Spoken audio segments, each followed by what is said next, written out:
are some other aspects, Steven, of the case that you wish more people understood? Because you've really given us a peek behind the curtain.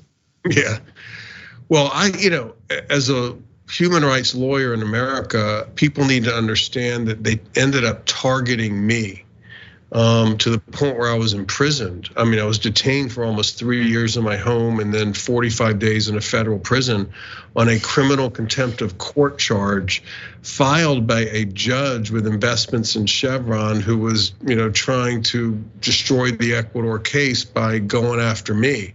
I'm the only I'm the only person in American history prosecuted not by the government, but by a private corporation.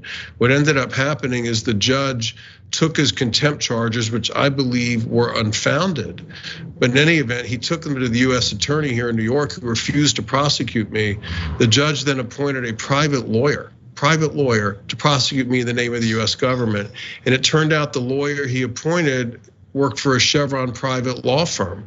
I was prosecuted in the name of the government by Chevron. On top of that, when I went into court to face these were misdemeanor charges, the most minor kind of federal offense, almost never ends up in imprisonment or detention. And when I went into court to face it, they locked me up with an ankle bracelet in my home as a supposed risk of flight.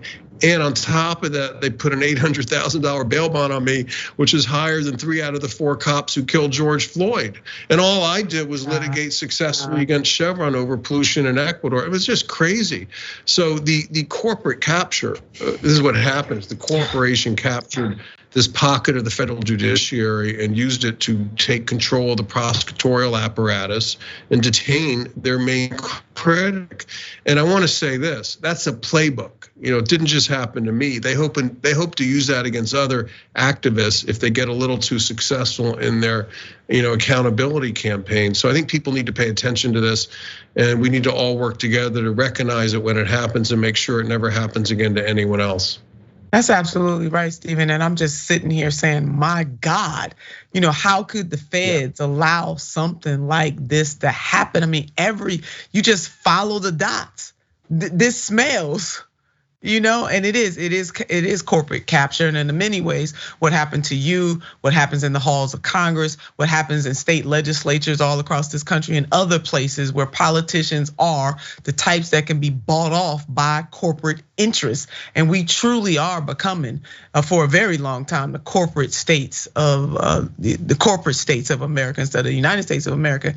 And I think what's so compelling and riveting about your story is that we are accustomed to hearing it about in the halls of Congress or in legislatures or governor's mansions.